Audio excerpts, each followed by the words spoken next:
better spacers. All right, so than we're mine. going to be laying so out our underneath your wanted poster is where you're going to write your character And trait. the first thing that And we we're need to gonna do make is this we're going to really be using easy. a ruler. So we're going to use the ruler, And the ruler has as two the purposes. guidelines. So I A need to ruler have a is used to pencil's measure. width between It's my also wanted used as a and straight my row edge of to text. draw very straight Okay, lines. text is a We are going to fancy be way to drawing our say guidelines. the letters So that you're here's going to what we're write. going to be Okay. doing. Now, the hand that I don't write Grab a with pencil. is going to be pressing down. I'm pinching it to the table. Your pencils Your are better finger should be spacers right than mine. around the 6. All Kind right, of so spread out underneath like your you're stretching wanted for piano keys. is where you're going to write your Then character you're going to trait. take your pencil And we're going to make and this you're really going to easy. put So your we're going to use pencil the tip ruler against as the ruler. guidelines. So I need to have a pencil and the width paper at the same between time my and wanted gently, and my without row pushing of text. hard, Okay, text is a drag fancy your way to say pencil across the letters top that of you're your going to ruler, write. but don't Okay. let go. Now, the Because hand now I'm that going I to turn don't my write hand with this way. is going to still be pressing pushing against down. the paper, I'm pinching it and to I'm the gonna table. drag it gently Your across finger the should bottom. be right around That's the 6. how wide Kind of my spread out letters like are you're going to be. stretching for One piano keys. ruler width. Then you're going to Okay. take your pencil. I'm gonna and you're going slide to it put down your about pencil tip halfway so you can against see the the ruler line through the ruler and so when the it gets paper at the between same the time, two and rows of gently, numbers without pushing the hard, centimeters and the drag inches. your pencil I'm across gonna the go top ahead of your and ruler, but lightly don't let make a go. line and jump, Because now I'm going to jump, turn my hand jump, this way, jump, still jump, pushing it against the jump, paper, jump, like and that. I'm going to drag That way it gently I have that across the center bottom. dotted line. That's so how I wide know my letters are going to be. One ruler I know width. where my Okay. row of I'm going lowercase to letters are going slide to touch. it down They'll be about uniform. halfway. It'll be nice so I and can neat see the and easy line to read through the Don't ruler. wanna So when press it real gets hard with the between the two guidelines rows of because numbers, these guidelines the centimeters are and going the to inches. At the end of this, I'm going to go ahead and construction, lightly when we have all our make a letters line and our jump, portrait in, jump, these guidelines jump, will actually jump, disappear. jump, Okay, jump, like that. That Now, way, the I next have thing that that you're center going to dotted need line is one of so these I white squares know- of cardstock. It just so happens that they're the I know perfect where size my row for of your portrait. lowercase So they're going letters to are act going as a to touch. placeholder. They'll be uniform. It'll be You're nice gonna- and neat and easy to read. One pencil width. See how there's one pencil width between the guideline and where my box is going to be? I'm going to press. See how I'm using my fingertips? Press down. I'm pinning it against the table. Then I'm going to take my pencil and lightly drag my pencil along the outside edge. Even this box is going to disappear, but for right now, it's a placeholder for our portraits. That makes sense? And there it is. It's so light, you can almost not see it. So light. Oh, I can almost not see it right there, so I'm going to line it back up. I'm going to put a little bit more of a line there. Okay. The last thing we're going to do, we need a place for our character trait, and we need a place for our super cool Old West names. So that's going to be down here. Your name is going to go at the bottom. This is the name that we invented. So my Old West name was Quick Draw Atkinson. So that's what's going to go down here. Again, I'm going to make sure I have at least a pencil's width between where my portrait is going to go and where my text is going to go. But when I get to the bottom, I can kind of just look at it and sort of split the difference. Kind of go right in the middle.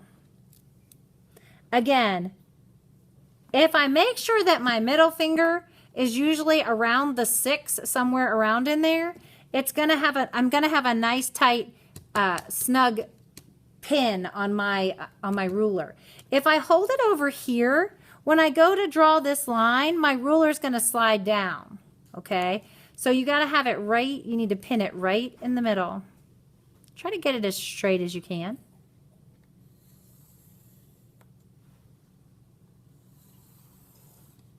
And this is what the layout looks like. A line of text for your character trait, a box where your portrait will go later, and a line, guidelines for your Old West name. Once you have your guidelines and your placeholders in place, okay, so you've got your 2 rows of text and your placeholder here, I'm going to move this to the side because I've got to do some math. So I've got to figure out how I'm going to center or balance my poster. So I know in the top, this is for the top part, I want it to say for helping hands. That's my character trait, right? So what I need to do is I need to count. So I'm going to count 1, 2, 3. I also have to count the spaces because they take up room, right? So I'm going to count 1, 2, 3, 4, 5, 6, 7, 8, 9, 10, 11, 12, 13, 14, 15, 16, 17. So 17 is the total number of spaces that I need. Okay? What is half of 17? Okay. So if I change this, if I said, okay, what if it was 16? If I rounded down, what if it was 16? Is that easy to divide in half? Yes. 8, right? So it's going to be 8.5. So what we're going to do is we're going to split a space. So we're going to say 1, 2, 3, 4, 5, 6, 7, 8, we said was halfway to 16. And that leaves the letter I right in the middle. I should have 8 on each side. Let's count. 1, 2, 3, 4, 5, 6, 7, 8 on this side. 1, 2, 3, 4, 5, 6, 7, 8 on the other side. So if you have an odd number, a number that doesn't divide evenly by 2, it's even better because you get a whole letter right in the middle. 1, 2, 3, 4, 5, 6, 7, 8, 9, 10, 11, 12, 13, 14, 15, 16, 17, 18, 19. Yikes. I would be real careful doing more than 20 letters because that just gets really crowded, okay? So, again, there's 19. 20 is the easy math, right? What's half of 20? 10. Okay, 1, 2, 3, 4, 5, 6, 7, 8, 9, 10. So this W is 10. But I only have 19. So really, I need 9 on either side, right? 1, 2, 3, 4, 5, 6, 7, 8, 9. Okay, do I have 9 on the other side? 1, 2, 3, 4, 5, 6, 7, 8, 9. That means the W in draw is going to be in the center. Awesome. I love it when it works out like that. Okay, so at the top, I'm wanted for helping hands. We're going to say the I in helping. So I'm going to look at the N. I think that's about halfway. Let's check. Yeah, that looks like about halfway. So I'm going to put the I in helping right here. So on this side of the I, I'm going to do NG and then the space and the word hand. So let's do N. Remember, I'm touching the baseline and I'm touching halfway, this dotted line. So I'm going to leave a space and then I'm going to start hands right here. H, A, N, D, S. Make sense? Then I'm going to go backwards. Look, I have my little sheet, so I don't have to know it. I don't have to think about it, really. I just have to put the letters in. For helping hands. Once you have your letters drawn out and balanced on your paper, you're going to go ahead and get the Mrs. A-OK. Once you have the Mrs. A-OK, you can outline your letters in Sharpie and then erase all the old pencil lines and guidelines because we won't need to see them anymore. Okay, so once you have your head in here and your shoulders and they touch the corner of your box, you're really ready to start your portrait. And to do that, you need to look in the mirror at yourself. Okay, all right, so I'm going to divide this oval in half lightly again with my guidelines. Even pieces, 4 even quadrants. I can go ahead and start to put my nose in. Now this time I'm going to look carefully at my nose to make sure it looks like my nose.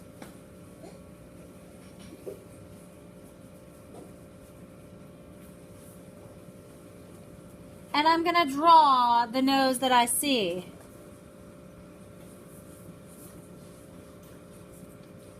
And put my little eyebrow placeholders in here.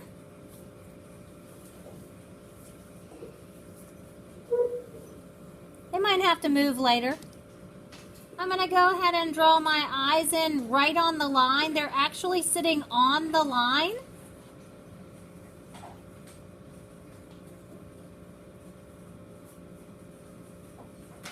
Notice, I want you to really pay attention that when I'm drawing, I'm not even worried about erasing. I'm just worried about getting the shapes in correctly.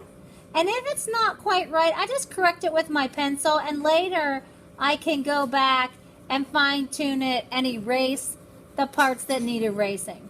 Now, if you remember, your mouth is usually as wide as your as the centers of your eyes. What makes it look more and more like me is if I'm really paying attention to the mirror. Okay? I can even change the shape of my face a little bit if I want to. I know that my face is a little bit narrower right here at my temple. Then it comes out from my cheekbone. See how the line comes out? And then goes back in right here by my ears. So I can go ahead and make that little shape. And that really starts to make it look a lot more like me. Okay? Now all these extra lines are starting to get confusing, so I'm going to take an eraser and I'm going to go ahead and take those out before they confuse me anymore. But they're so light, you really can't even tell. But go ahead and put my ears on this line where I know my ears to be long. And I can add my hairline. Once I get to this point, I know that I can go ahead and add my hat in. Okay? Remember that your hat is going to sit between your eyebrows and your hairline. Do you see it?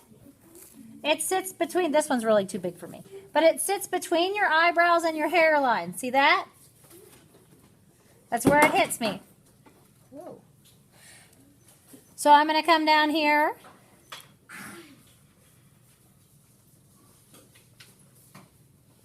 I do try to make my hat symmetrical. I don't know why. I just like it that way. You have to draw a hat, yes. Kind of goes with the theme of it.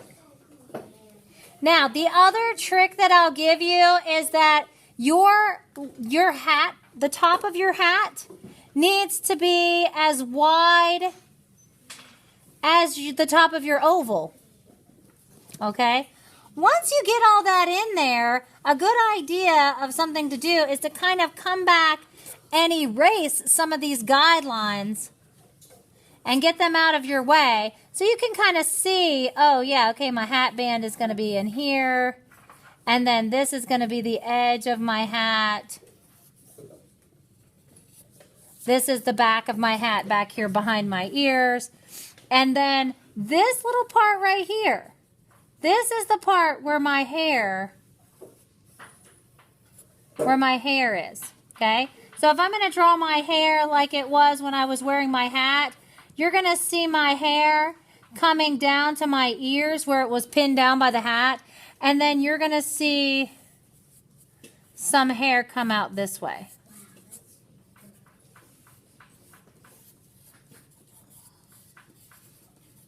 Okay?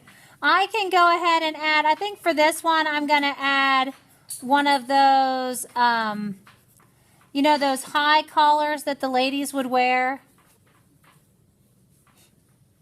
You know what I'm talking about? They're like a high, it's like a high collared shirt. If you're tapping your pencil, please stop. Thank you. And then I can add right here, I can add like, I'm going to add the little, well, it's like a little sash that she's wearing. Okay? Any questions about what we're doing? All right. Once you get to this point, I'll give you more directions after this in a minute because I don't think you're going to make it past. Once your portrait is finished in pencil and you've got the Mrs. A-OK, you can get an ultra-fine pen-like Sharpie to outline all of the details carefully. Be sure to pay attention to what's in front and what's behind. Get an eraser and erase all your old pencil lines when you're finished. Have the teacher take a peek to make sure you didn't miss any lines, and you can start adding crayon. You want to press really hard with the crayon when you're coloring so that you can make a nice solid color that will resist the dye that we're going to use to age our paper.